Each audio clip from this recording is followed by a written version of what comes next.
ام کاتان باش بینرانی هجا تماشاوانن هجا دام باش برنامه ما یا ایرو با پسپوری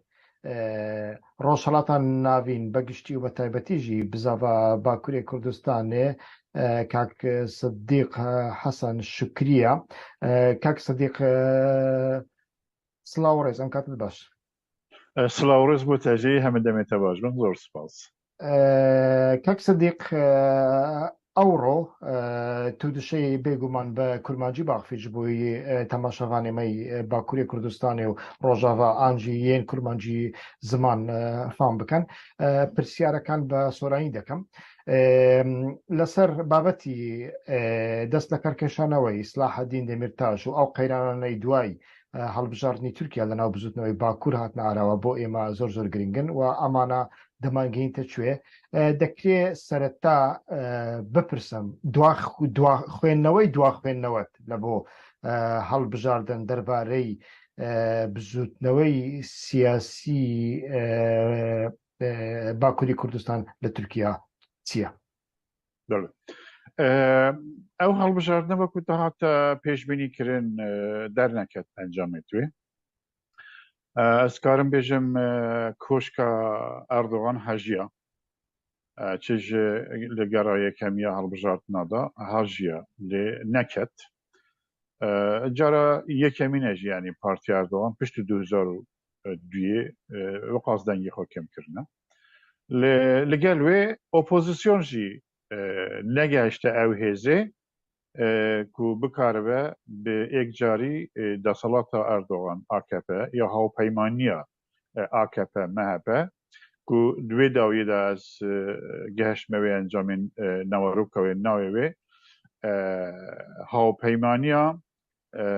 دەسەڵاتە سنە نەژاد پەرستی تورکە یعنی ئەو گومان تێدانینە لێ ئۆپۆزیسیۆنژی نەکاری بۆ کوێ دەسەڵات ببە ئەلتەرناتیفی وێ دەسەڵاتی ئەگەرێت وێ گەلەکن ئەگەرێت وێ ئەو بوون کو ئۆپۆزیسیۆن نەکش بۆ ئازادی و دەموکراسیە کار کرد ئۆپۆزیسیۆن خاص دەوڵەتی ڕزگار بکە یعنی ئۆپۆزیسیۆنێکی دەوڵەت کار بوو دەوڵەت چی بوو وەکو بە تورکی دەبێژنێ ئەم کوردی بژین دەوڵەت کار بوو نەش بۆی کۆمەڵگە هەکە دەموکرات و ئازاد ژ بۆی دەوڵەتی ڕزگار بکەن ji destê ئەردۆغان یعنی ئیسلاما سنە و نەژاد پەرستیا تورک ئەو tiştekî rast bû lê têrê nedikir ji bo wê jî nekarin encamê werbigirin dengderên Bakurê Kurdistanê jî û yê Tirkiya jî yani evekî opozisyon evê ku rikaber serê wan safî nebibû yani opozisyon jî çi dixwaze serê wan safî nebû ji bo wê nekarîbûn ku rêjeyeka zorê dengdera bene ser sindoqa dengdanê binêrin nêzîkî 1,5 milyon deng hatiye pûçalkirin yani vala derxistine nêzîkî 3 milyon însan jî neçûye ser sindoqê denga 4 milyon însan neçûye deng nedaye ew dijî desalatê bûne dijî hawpeymaniya MHP û Erdogan bûne lê opozisyon jî nekarî wî 4 milyon însan yan jî lanekî em bijîn 3 milyon însan bibe ser sindoqê dengdana eger wan karî ba ew bikirba evê encamên hەڵbژartinê cida derketban heta li Bakurê Kurdistanê jî ew dengê ku dihat çawarankirin Kurda jî bi destveneyna ew bo wê vedigere ku di aliyê siyasî da di aliyê prosesa siyasî da zalalbûnek nebû opozisyona derece yekem xas dewletê rizgar bike ji bo wê jî dewletê wê çawa rizgar bike wê çi bike dewletê ew jî nêrîna wan zêde zalal nebû perlemaneka bihêz ew perlemana bihêz wê çawa be ew jî diyar nebû ji ber wê opozisyonê şikestxar yani di aliyê stratejî de ku mirov opozisyonê rexne bike binêrîna min ew e yani بله مثلا صلاح الدین دمیرتاش ئەمێ بەس باوەڕکەم بەێ بەێ مەسەلا صلاح الدین دەمیرتاش هەموو جیهان لەسەر صلاح الدین دەمیرتاش و ئەو ریپۆرتاژەی کە لەگەڵ ئارتی گەرچەک تەلەڤیزیۆنی ئارتی گەرچەک ئەنجامیدا یعنی جاری یەکەمە ئێمە لە دەمی صلاح الدین دەمیرتاش ئەو جۆرە ناڕەزەیانە دەبین هەتا گەشتۆتە ئاستێک کە ئاڵێ دەست لە سیاسەتی کارە هەڵدەگرم خوێندنەوەی تۆ بەگشتی یعنی ئەو قەیرانەی کە ئێستا کە سلاحەدین دەمیرتاش باسی دەکەوانش ئەو قەیرانی نێوان سلاحەدین دەمیرتاش و بزوتنەوەکەی یعنی هۆکار چییە ئەو قەیرانە ئێستا کە سەری هەڵداوەیانیش لە مێژە قەیرانێکیە ئێمە نازانین. بنێڕینا من ئەو هەڵوێستی سەلاحەدین دەمیرتاش بنگەهێکی خۆی چۆیی هەیە یعنی نەژ ئیرۆیە لە بزاوە ڕزگاری خوازیە باکووری کوردستاندا بنێڕینا من تەولی هەویەک هەیە کۆمپلکسێک هەیە یعنی دوێ کۆمپلکسێدا دوێ هەندێک تش بێنە زەڵاڵکردن شەڕێکی شۆڕژگەری هەیە ئەو نایە ئینکارکردن ئەو شەڕی شۆڕژگەری شەڕێکی ڕەوایە شەڕی خۆپاراستنە گەلە حتاکو دەوڵەتە تورکا هەبوونا کورد و کوردستانی قبول نەکە ئەو شەڕێ بەردەوام ببە و ئەو شەڕێکی ڕەوایە ئەو شەڕێ نەهاژی و تێکردن شەڕی خۆپاراستنی خۆپاراستنا ڕەوایە یعنی ناخوازن دەوڵەتە تورکا بڕوخینن و ناخوازن ملەتی تورکشی بین ببن دخوازن هەبوونا خۆیان ملی هەبوونا خۆیان نەتەوەی بپارێزن ئەو شتێکی ڕەوایە لێ دەگەلوێدا مەسەلەی سیاسی هەندێکی گۆڕانکاری چێبوونە سیاسی جواکی گۆڕانکاری چێبوونە کۆنژکتۆر گۆڕانکاری چێبوونە بارودۆخ یعنی دەبێت و ئەو ژیوێ بزاوە ڕێبەراتیە بزاوە ڕزگاری خوازیە گەلێ کورد باکووری کوردستان وێ قبول بکەن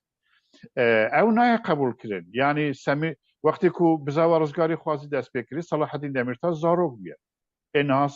سەلاحەدین دەمیرتاش ئەم بخوازن نەخوازن یەکێکی فیگۆری هەرە مەزنێ خەباتە سیاسی و دموکراسیە باکووری کوردستان و تورکیایشی یعنی ئەس زۆر جار دەفکرم ئەگەر سەلاحەدین دەمیرتاش سەرۆکێ جەهە پێ وایە محقق ئەو ئەوێ ئەردۆغان زوودە ئاوێتەوە ئەماش بەرکو دبن قالبێ کوردیتیدا وایە لێ دەرێدا ڕۆڵاویژی تەسک بووە یعنی هەندێک سەلاحەدین دەمیرتاش وێ ڕەخنە دەکەن کە گۆیا پۆپۆلیزمێ دەکە یانژی فەنۆمەنیە دەکە سەلاحەدین دەمیرتاش ئەس وێ شتێکی نابێژم یعنی ئەو ڕەخنەیەکە تێکردن لێ مەسەلا سەلاحەدین دەمیرتاش چ بکرد بە باشە زیندانێدا ئەم بنێرین گۆری دەستوری تورکیا بە و گۆری یاسای تورکیا بە دەبە سەلاحەدین دەمیرتاش بێ بەردان ئەردۆغان ئاشکرا دەبێژە ئەمی بەرنادن ڕاستە دەبێت دادگاشی بڕیارێ بدە ئەزوی بەرنادن ئەم بەرنادن دەبێ ئەمی بەرنادن بەرکو مەسەلا سەلاحەدین دەمیرتاش مەسەلا تاوانباریە نییە بەلکی مەسەلەکە سیاسیە چما ویا دەکەن چکە سەلاحەدین دەمیرتاش تەسلیمی نەژادپەرستیە تورک نابە تەسلیمی سنتێزێ سنە تورک نەژادپەرستی نابە بگە تەسلیمی وێ بە سەلاحەدین دەمیرتاش نها لە سەرۆکی هەدەپێ بوو لە چێ دەبوو و هەدەپێ پازە لە ساڵشی دەنگژی ئینا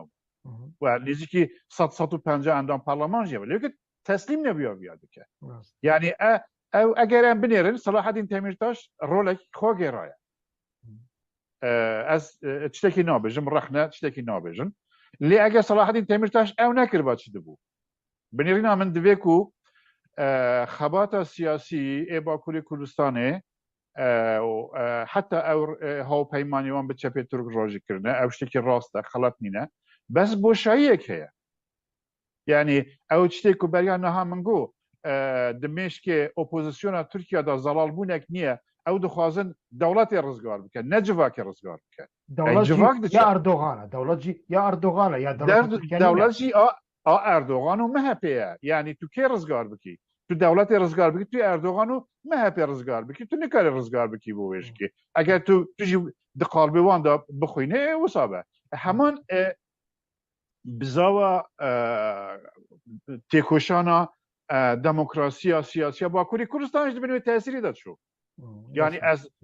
دەنگدانە قلشدارۆغڵ نە شتێکی شاشە نەخەڵەتە لێک و پەرسپەکتیفی سیاسی ئێ جڤاکی ئێ زەڵال نەبە نکاری ملت تۆپی سەر هەم بکەی یعنی ملت برچیە ڕاستە هەژاری هەیە فەقیری لە حەدی خۆ دەرباز کردە لە تورکیا ئەم بنێڕینەها لیرێ تورکیا $1 بووە نزیکی 21 لیرێ تورکا گۆری پارێ بەرێ دەکە 21 میلیۆن پارێ بەرێ دەکە پار لیرێ تورکا بە حفت دولارك بحفت 8 ليره بو نها چه قاس هاتي سري او قاس ملت برچي بويا او قاس ملت هجار بويا يعني چه قاس دولار جراند به ملت ترك وقاس هجار به لي دي ساجينا در دوره اوبوزيسيون توب نابه چما چكا اوبوزيسيون دخوات دولت رزگار بك نك ملت رزگار بك اجا كرسي كي دوي شاشاتي تا كتنا بنرن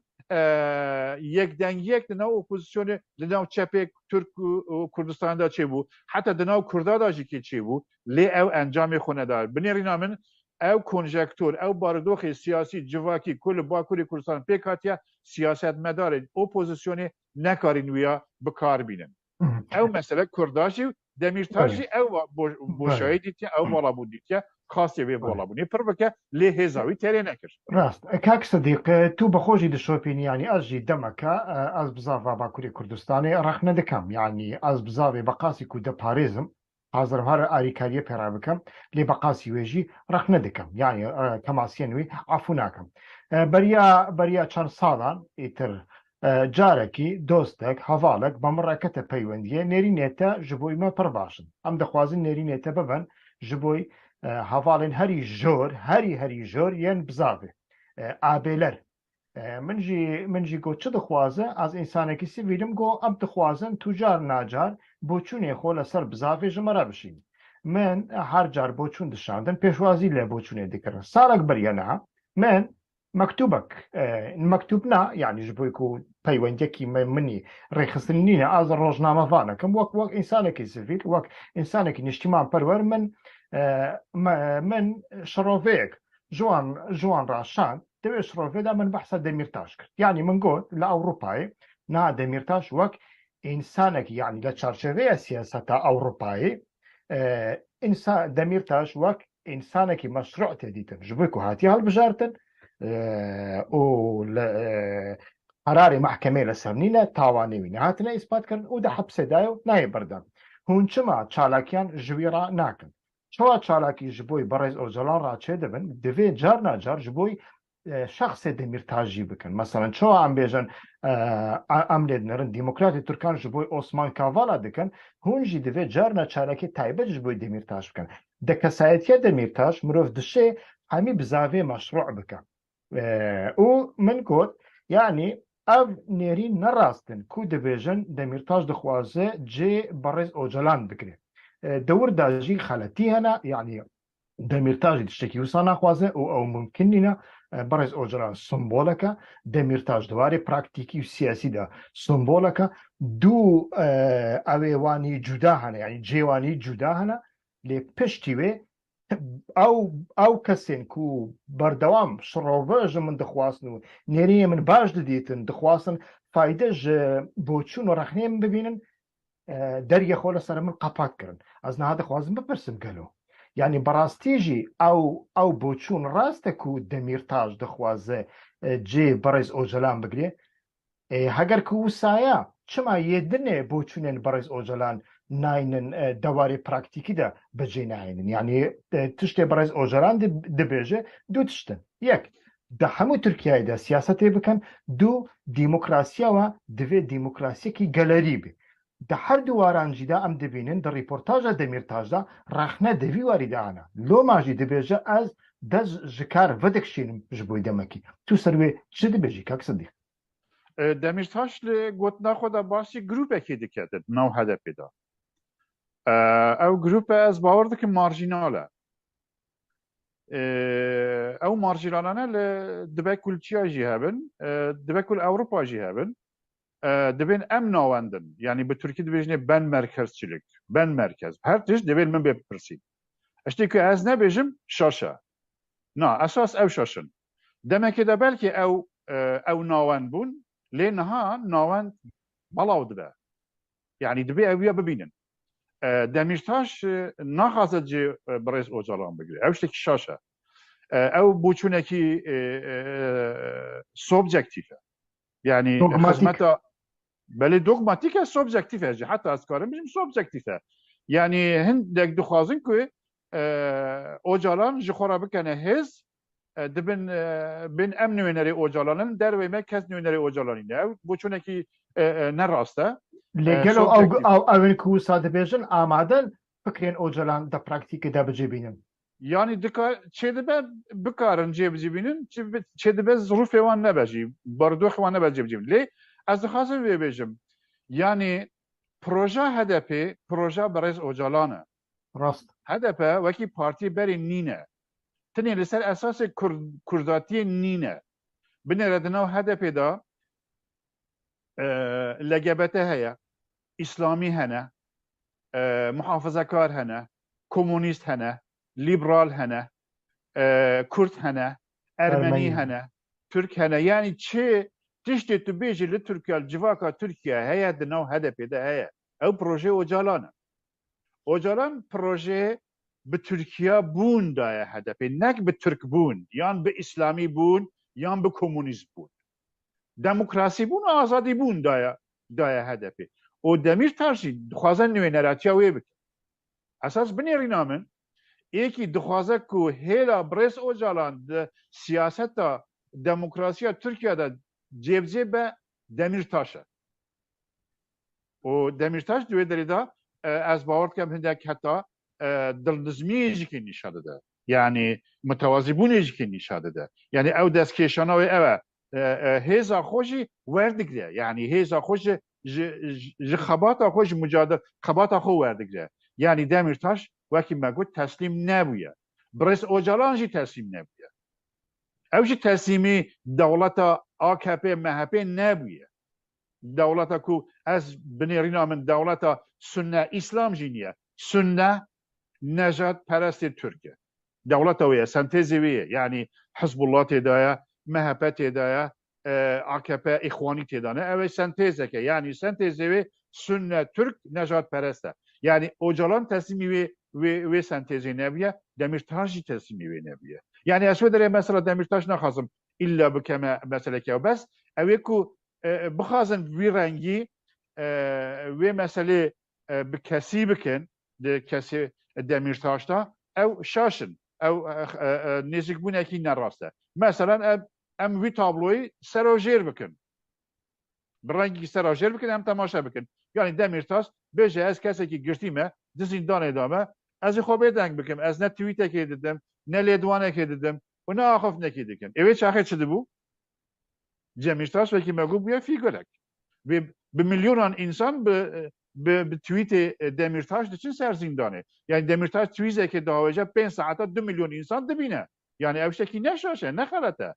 ew hêze ji bo HDP jî ji bo çepê Türkiye jî ji bo demokrasiya Türk ji bo CHP jî ji bo yekê opozisyonê dikin bûye hêzek yani binêrîna min êdî ew 5 salê pêşiya me da gelekî giring in beriya ku ew helbijartina jî derkevin nêrîna min ew bû eger CHP yani opozisyon derbikeve CHP û İYİ Partî ê kar bikin ji bo kemalizma berê nû da ava bikin tamam demokrasi ve zayıf var ama ev parlamena sistemi parlamena behez yani serjinu avakırna sistemi kemalizmi bu. Ev hindeki ku eğer diktatoriya MHP AKP çoba ev hindeki ji bu azadi demokrasiye re ve kiriba le gorankariyin bingehi le Türkiye çene dibun. Ev disa ve garava bingehi kemalizmi ev kemalizmu sekülerizma diktatori yani nek sekülerizma peşkevti ev ser civaka Türkiye zede kirban tund kirban le naha ku Erdoğan o MHP serkenne binirna min van 5 salı çida ev devlet hindi wan xirab kir ev ziyatir jî xirab kir ev hind bir jî xirab kir binêre li piştî 5 salê ke niha da Erdoğan wê biçe Baxçeli wê biçe Akşener wê biçe Kılıçdaroğlu wê biçe yani ev ekîbe wê biçe namîne yani nikare li Türkiye'de siyasetê bike cihê wan wê ji kê re be ez nabînim ji Ali Babacan re bimîne Ali Babacan balê liberalê muhafazakar e ji Ekrem İmamoğlu re bimîne ew çi ye ew jî balekî miyanrevê nav kemalizmê ye û yê Selahattin Demirtaş re bimîne Selahattin Demirtaş ki ye ew jî fîgûrekî ku demokrasiyê dixwaze diçe li ser hêla sêyemîn li Tirkiyeyê li ser hêla sêyemîn ew ê bibin yani ew em bixwazin nexwazin siyaset hindekî sembola birêve diçe او سمبول به پیش بکەون کێ لە دژی سمبولا ڕاوەستە ئەس باوەڕ بکەم ئەوێ خزمەتە دەوڵەتگەریە تورک بکە ئەو یانژی ئەس گوتنا خۆ بگۆڕم ڕستا خۆ بگۆڕم ئەو خزمەتە پێشوەچوونە دموکراسی تورکیا ناکە ئێجا ئەو لە کو دەرێ گرنگ نینە ji bo wê dibe ku bizawa Kurdî jî û bizawa demokrasiya Tirkiya jî vê nokteda bi cidî werbigirin yani bi taybetî ji bo Kurda dibijin dibe vê nokteda cidî werbigirin yani ew nikarin kesekê bikene qurban ji wê evê re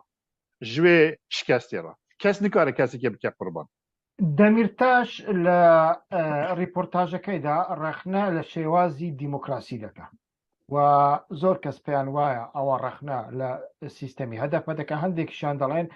لە هەموو حیزبە کوردیەکان دەکە ئەڵێ معنای نییە ئەتۆ لە دەرەوە داوای دیموکراسی بکەی لە بۆ دەرەوە لە ناوخۆتدا دیموکرات نەبی باس لە لیستی پاڵێوراوان دەکە باس لە شێوازی دەستنیشانکردنی کەسەکان دەکات چێ بێتە پاڵێورا و چێ نەبێتە پاڵێورا و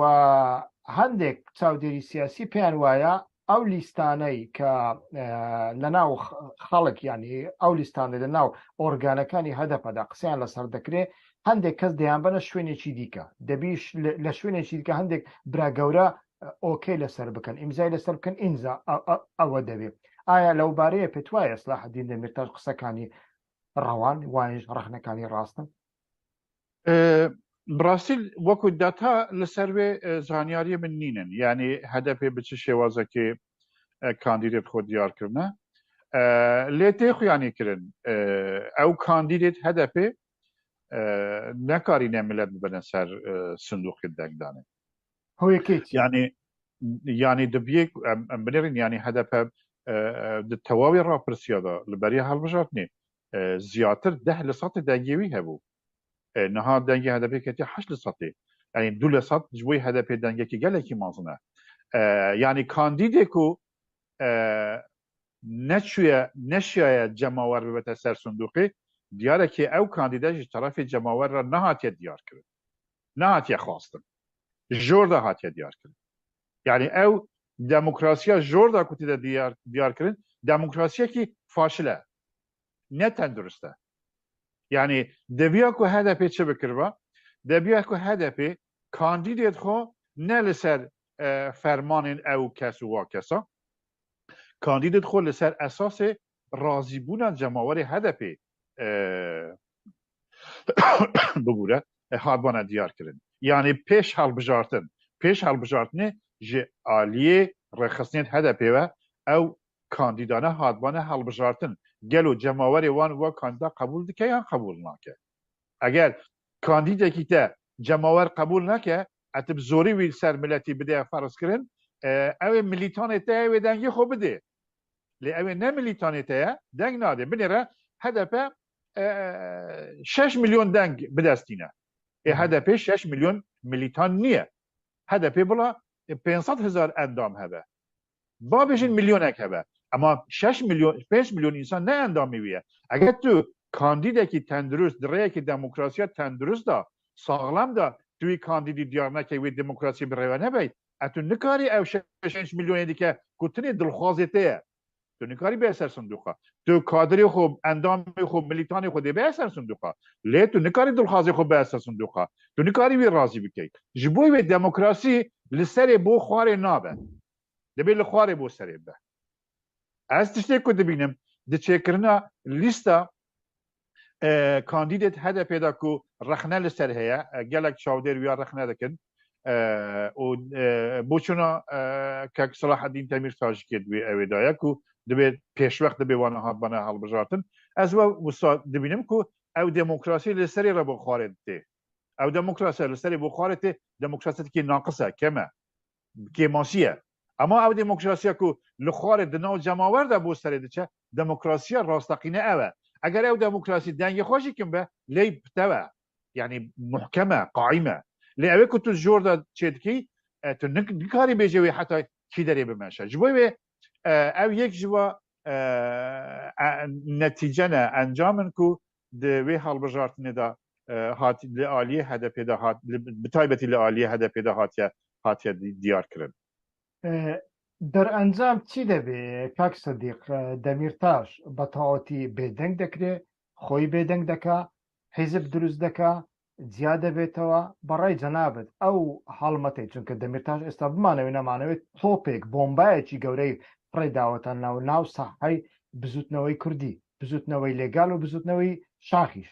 حتا حیزبەکانی دیکەش کە لە باکووری کوردستاندا وجودیەتیان هەیە ئایا ئەوە بەرەو کوێ دەچێ بەڕاستی ئایا ئەمە شتێکی وەها کۆ دەکاتەوە لەو کە وەکو ئەو سەردەمەی کە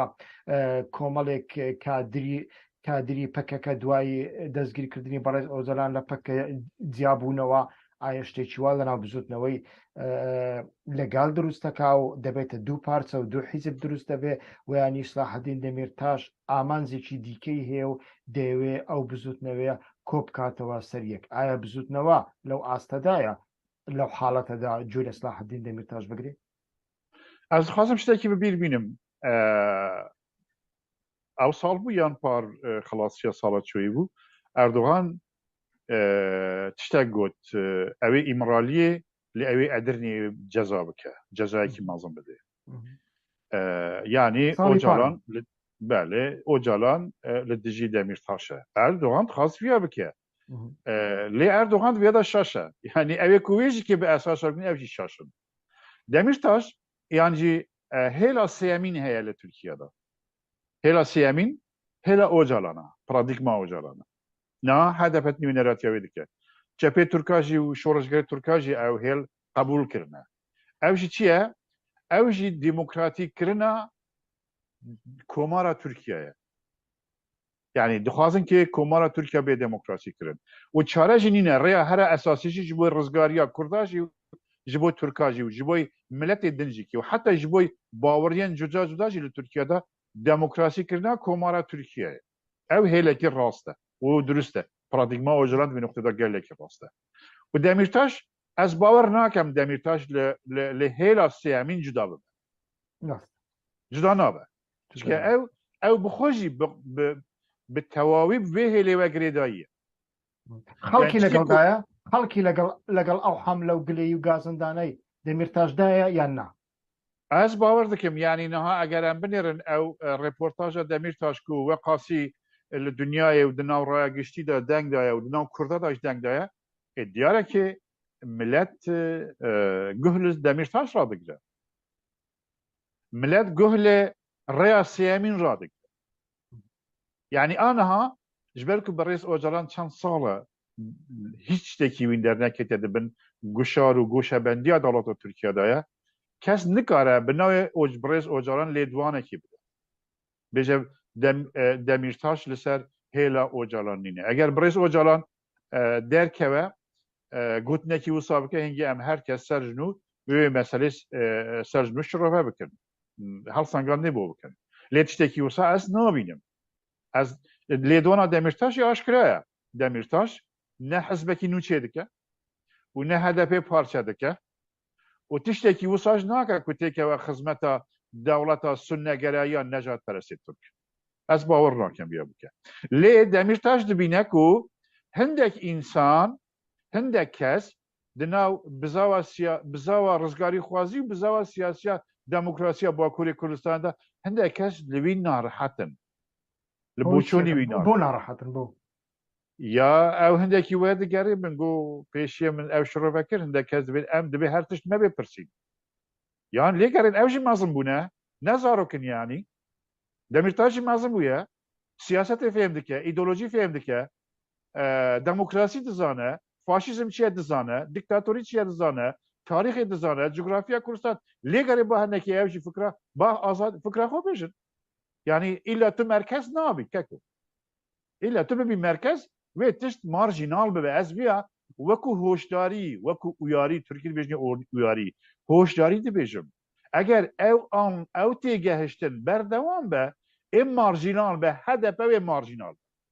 خەباتە باکووری کوردستان بێ مارژینال بە هەر تشت لە ئەوروپا لە خەباتە هەندێکی فیگۆری خەباتە کووردا لە ئەوروپا ڕوونش نە هەر کەس بە عقل هەرتش بە عقلێوان نابێت بێ عقلێ چیاشی نابێت ئەس ئاشکراشی بێژم بێ عقلێ چیاشی نابێت ئەگەر ئەو وسا بکەن ئەوێ هەدەپێ بچووک بکەن هدفه مارجینال ببه